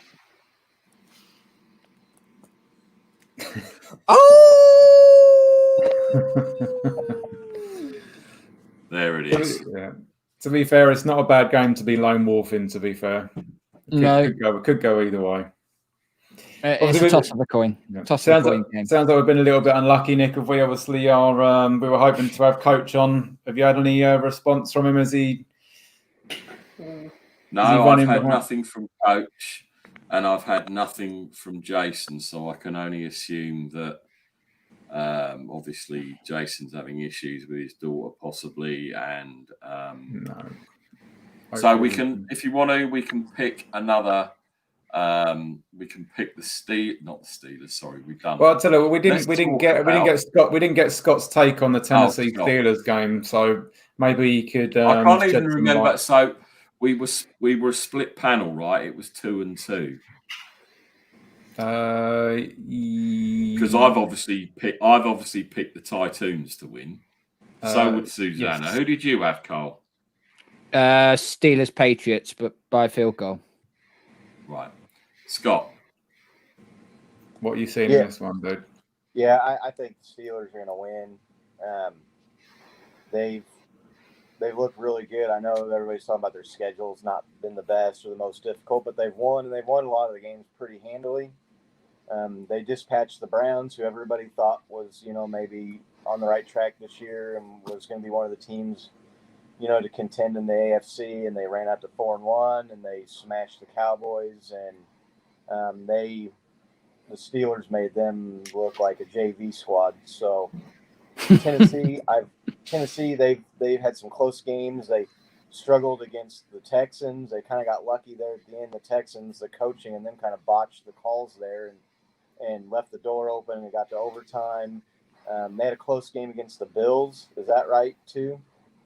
No, they smashed the Bills. It was close at certain points in the game, but we ran out in the end. Ended up running out at the end. Okay. Yeah, I just, I look at the two, and I think the Steelers are the better team. I think the Titans obviously look good. I'm not trying to disparage them or say anything really negative about them. The Steelers have looked the better team, and I think they win 7 to 10 points around there. The thing they've got is if they can, the run defense, I know Derrick Henry has been in beast mode here again these last couple of weeks, but the Browns running game was the best in the league, and the Steelers pretty much put the kibosh on that and nixed that. If they can contain Derrick Henry, play that defense, make Tannehill, throw the ball to beat them, I think the Steelers should be the team favored. I'm sure they probably are. I haven't looked at the Vegas lines this week. I usually try to look at those, but yeah, by 1.5 points, somewhere in the 27-17, 27-20, somewhere in there. You can't split these two on the thing there. It's -1 for -1.5 for the Steelers, +1.5 for the Titans. That's closer. Right? That's closer than I thought it would be. I think Cynthia Freeland was saying Tennessee by 1 point as well. So it is. Everyone's saying it's going to be a tight game. Sorry, Susanna, you were saying something. No, I think that's a pretty fair assessment. I think I have been pretty consistent in saying, of course, I want the Titans to win, and I have lots of reasons to believe that they will. But as I anticipated at the beginning of the season, this is the game which I am not upset about the concept of losing. Yeah, no one's going to lose face, are they, by losing this game for sure? No, but one way or another, one is going undefeated and the other is going out with an L. Yeah, indeed they are. Indeed they are. I think I was hearing as well, apparently every time that two teams this far have gone sort of undefeated and played together, one of the team who's won it's gone to the Super Bowl. I think I heard a stat. So I think that's a legit prediction. Why not? Once you've started a habit of winning, there's a real predictor that you continue winning. And equally, once you have the habit of losing, psychologically, it's hard. It's a hard habit to get out of. So yeah, I think there's a very good chance that if that's the way you want to bet, the winner of this game will be in the Super Bowl. However, that doesn't necessarily mean that. Yeah, I still feel a little bit sorry for you. Last year, I was still a firm believer that Tennessee could have easily won that game against Kansas if it wasn't for all of a sudden your defense falling asleep and letting Mahomes run tippy-toe down the sideline. It could have been a completely different story because I thought you guys for 3 quarters were the better team. I don't know what sort of Scott sort of thought of that. I was just sort of saying there, Scott, obviously the Titans KC game last year, if it wasn't for the fact they fell asleep on that little sort of sideline run that Mahomes made, it could have been a different story because I really thought Tennessee were looking really good. And I didn't expect to see them doing it again this year. And they've surprised me. They really have. Yeah, they were able to, the Chiefs, they did this in the playoffs last year. They just got off the slow starts. They did it, in both games. In the first game, they got down even further against the Texans, but they seemed to be able to turn it on at any time. And like you said, the Mahomes run, I think they held Derrick Henry to maybe like under 20 yards second half, and he's the kind of the of that team, especially last year. Ryan Tannehill has played better this year, and they've got some decent A.J. Brown. They've got some Johnny Smith at tight end, so they've had some more weapons step up, play better. I remember Tannehill being a laughing stock for the Dolphins at Wembley Stadium, and all of a sudden now he's like potentially an elite quarterback. It's crazy to sort of think. That's what happens when you get away from Adam Gase. Yeah, that's what everyone's saying. Yeah, that's it. Yeah. Right. So the Titans, they definitely looked like they've built on what they were able to do at the end of last year and go. Because if you remember last year, they were a borderline playoff, and Derrick Henry went crazy, and they won some games 2 or 3 straight there at the end of the year to get in that last spot in the playoffs, and then won a couple games, and it looks like they've kind of built from there. I think a lot of people probably expected them to fall back more to the form that they had in most of the regular last year, but that's definitely not been the case. So, Yeah, game. Definitely looking forward to it. I mean, ultimately, the world is addicted to underestimating the Titans. And that's the way you like it, though, isn't it? We like being underdogs. We like doing things a bit different. We like coming out with things that are surprising. Why not? It's entertaining, right? And another reason for me and Nick to be hating on the Titans this year, though, is the fact that our boy Cale Garrett got screwed. So Did him dirty, definitely. they did him the dirty. So screw the Titans. Steelers are going to pick up a big W, and I'm going to come live on there and go, Cale, that one's for you, bro. Oh, okay. Retribution. No, you won't be.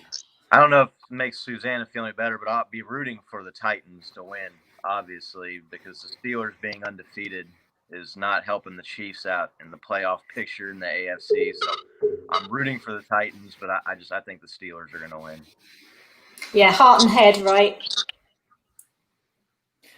Any last topics, Nick, before we obviously, I don't think we're going to sort of get Coach and Jason on, which is I don't. That's why I'm here. I'm only here for Jeff. You guys. Well, we did know that, Susanna, and I do apologise on Jess. I want to talk one more game very quickly. Go on. Seahawks, Arizona. It's been moved to Sunday Night Football. I think this is potential to be a very, very good game. I said at the beginning of the season that the Cardinals were going to be legit this year, and they are.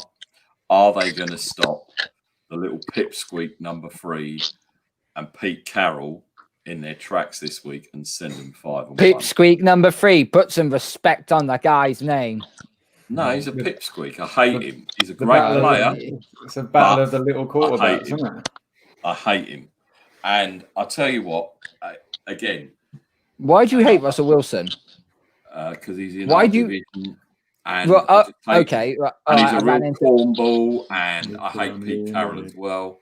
But anyway, I think that this game could be a very interesting matchup. The Seattle defense isn't great. Their front four banged up. They've got nothing on the back end. And I think Kyler Murray could do some damage.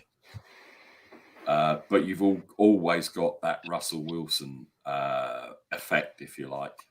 We've seen it so many times this season. They have won some tight games because of him. Do the Cardinals pull out enough of a lead that Russell Wilson won't win it in the last 2 minutes? What are we thinking? Pete, what do you think? I think Seattle are middle of the road when it comes to rushing defense from what I heard. So I don't think they're going to be stopping Drake and Murray, but I don't think they're sort of going to absolutely sort of blow them apart.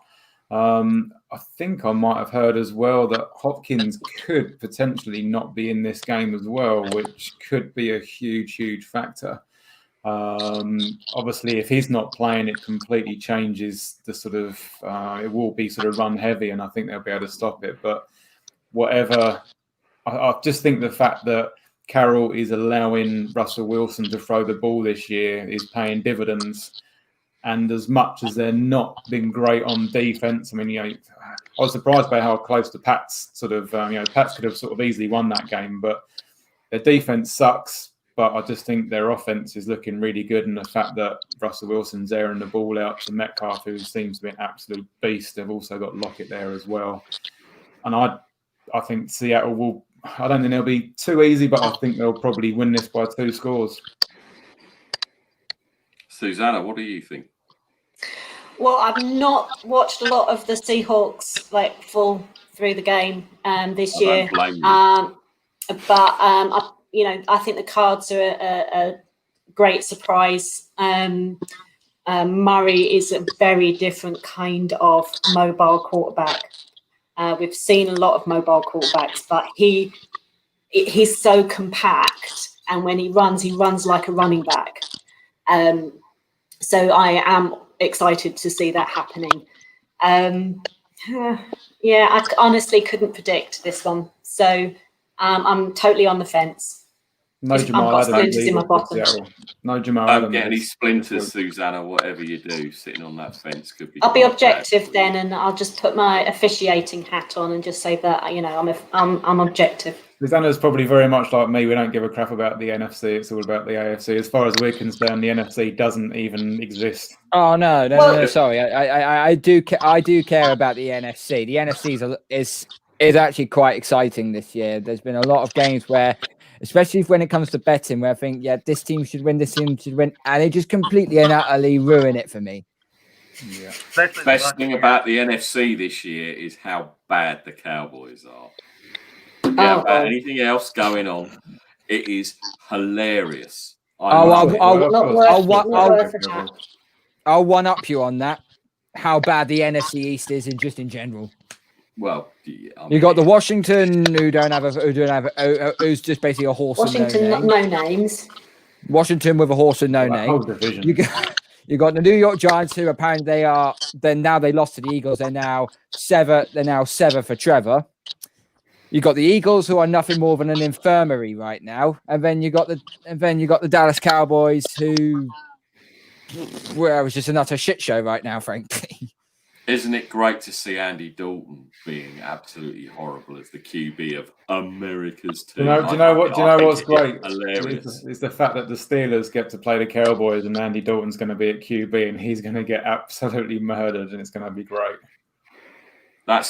Someone clip that, because that might be famous last words. You never know. Any given Sunday, Pete. You think the Dalton scale is going to be beating the Steelers? No, I'm not saying that. I'm just saying don't write anyone off until. Don't forget they've still got a great receiver crew who can get open. If Dalton gets time, he can sling it. Yes, but they're the Dallas Cowboys. They're not. Yeah, I hate good. the Cowboys. They're giving up 38 points a game on defense.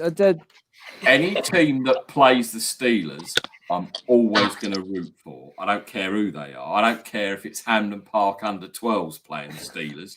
I'm always going to go for the other team. Sorry, Carl. How's that working out for you this season then? That's why you're so far down in the Pick'ems League, mate. We'll see tomorrow, mate, won't we? We'll see tomorrow. We will. Monday morning, we'll I have another huge grin on my face. That little smirk grin that you've got at the moment. And you'll be there upstairs in the office going, oh, fucking I'll tell you what I'm going to do. I'll tell you what I'm going to do. I've got to give you 20 quid. I'll tell you what I'm going to do. Oh, here we go. Look, I'm cranking him up. He's now going to give me another bet.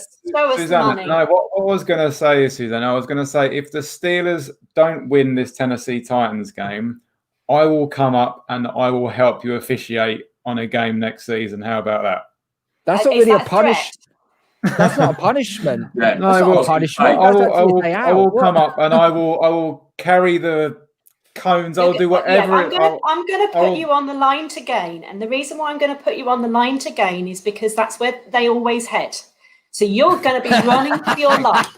Thank you very much. There was me saying that I'll come up and I'll help out, and as a forfeit, and you're willing to put me in the front line.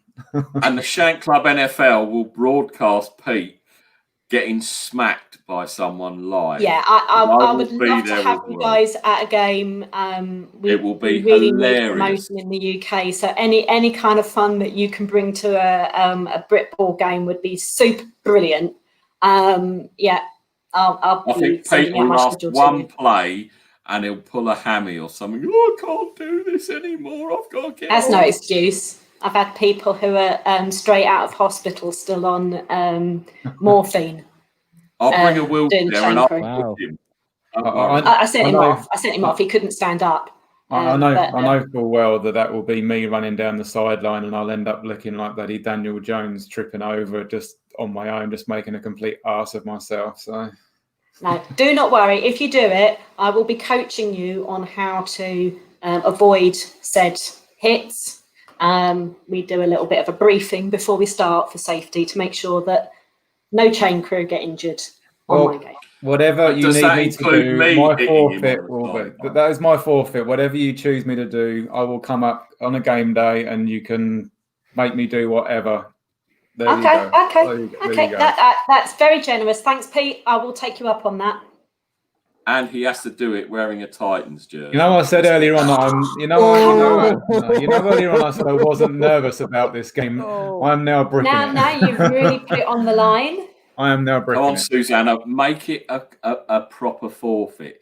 Him doing a little chain gang thing or something I is wear a fine. Cale Garrett Tennessee jersey. How about No, you have got to No. wear a jersey I would of never, Susanna's choice. No, that's not happening. And you do it doing that. I think I've put myself. Do it. I think I've put myself out there more than enough. I'm not going to be wearing a Tennessee Titans jersey. Oh, so you're backing down now. You've really made me think there. Yeah. What I'm not What wearing can I put you in? Browns or Bengals? Well, I'm not wearing either jersey. Like I said, I'll pick up the cones and I'll help out, but I won't be wearing a brown Excuse me, jersey. I do have footage, you I'm Pete, of thinking wearing a Bengal Tsunami. hat. Brighton Tsunami needs some help. They literally put 25 people out, all injured. They don't care. They're the lowest rung of Britball. But they just want to play football. So I think I might put you in a Brighton Tsunami jersey, just to promote that this is a team that has got a lot of heart and they need a bit of help. I'll back the Brighton Tsunami. That I would have no problem wearing a Brighton Tsunami jersey, being my home city. So that would be fine. There you go. I'd even go on the field. That's what I was You going to say. might end up doing, given their injury history. There was me hoping you were going to say you were going to get him a game, even if it was just to stand on the line when they did a punt. Because to me, that would be seeing Pete on a football field, just on the line for either a punt or something, would be hilarious. Yeah. Sorry, the insurance doesn't cover it. Yeah, that's a shame. I'll pay his insurance. It would be hilarious. So there you Right, go. so I want to see you try and kick a ball for. Oh, Nick will tell you I'm amazing at kicking football. Susanna, funny you should say about kicking football. I will send a tweet out after the show of Pete's pathetic attempts at the NFL UK Trafalgar Square or somewhere trying to kick a no. It's the best. If you honestly, if you've never seen points in wearing Vans isn't the sort of best sort of warm up to start trying to kick a football. I can assure you. And bearing in mind, he takes the piss out of me being old and fat and a pisshead. He couldn't even get the ball between the posts. All of his went underneath the little canvas thing, and I couldn't. Was it sort of I blame the holder. Where he always goes to kick the ball and she always just pulls the ball out. It was pretty much, yeah.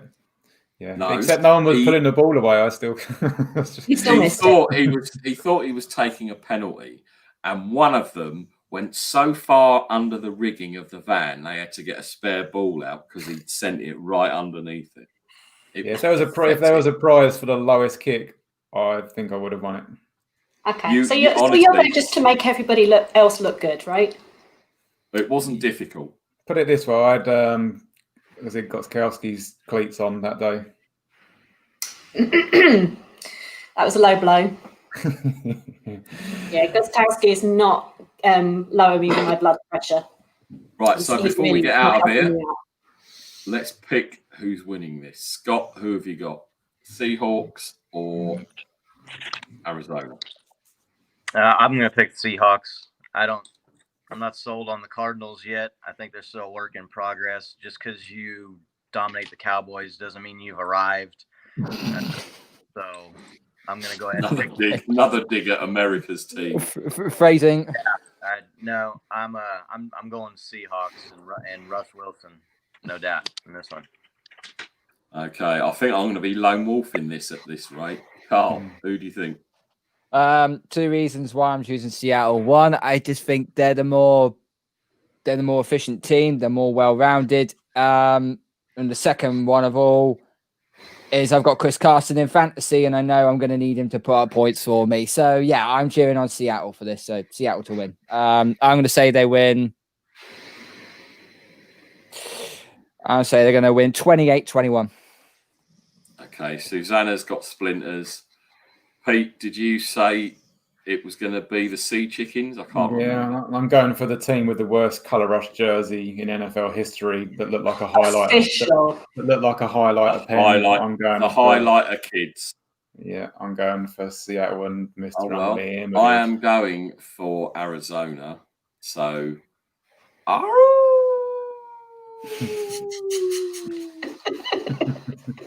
there you go. Lone wolf. Someone had to do it. Right, guys and gals, thanks for joining today.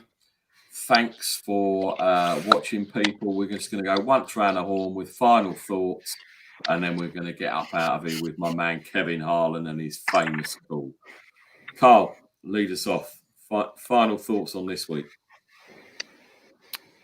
Patriots need to bounce back. Otherwise, we are going to be in big trouble for the remaining of the season. I just hope that everyone has an amazing weekend. And also, to do with also my YouTube channel, I'm doing a live Red Zone show tomorrow night. So I will be sending out a few tweets to everyone to send me their emails for so I can direct message them.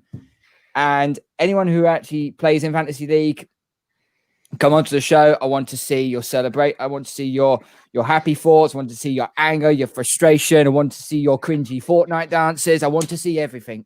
So I just want to make it as enjoyable as possible. So yeah, hit me up on Twitter and we will get through to you. Remember, it's also daylight saving. So it's 5 p.m. kickoff, not 6 p.m. Beautiful, beautiful. Thanks for that. Pete, final thoughts? First of all, I just wanted to I know Susanna was really looking forward to having a chat with Jeff today. So hopefully we can sort of get him on another time, and perhaps maybe sort of when he does come on, we can quickly fire a little email out to you so you can come and join us, Susanna. So we'll keep that on the back burner and take a rain check on it. So hopefully he can come and join us and we can get that done. But for me, I think looking forward to this game. It's going to be a big game. I think the Steelers wide receiver core and Big Ben shows that's a part of the game that no one's seen so far. It turns up. We beat the Titans. I don't have to pick up cones and be a water boy for Brighton Tsunami or wherever it's going to be. And we go 6-0. And that is all I have to say. Very good, very good. Scott, final thoughts before we get out of here? This week is one of my favorite weeks of the year. It's Donkey Week. It's ranked right up there with Raider Week. So I am looking forward to beating the Broncos for the 10th straight match. And other than that, I'll be looking forward to watching some other good games. Looking forward to the Seahawks. Looking forward to DK Metcalf and Tyler Lockett back in action for my fantasy team this week. So big week. I can almost wrap up a playoff berth this week with a win. So that's what I'll be looking forward to. It's good to see you all, and I hope you all take care and be well. You definitely stay Thank you safe, for that. Scott. Thanks for jumping on, Scott. We appreciate that. Right. Thanks for having me. I will give my Finish final the show. thoughts, and then I'm going to get Susanna to close out the show because obviously she's far better looking than all of us, and it just deserves her to be last. My final thoughts are: let's go Niners.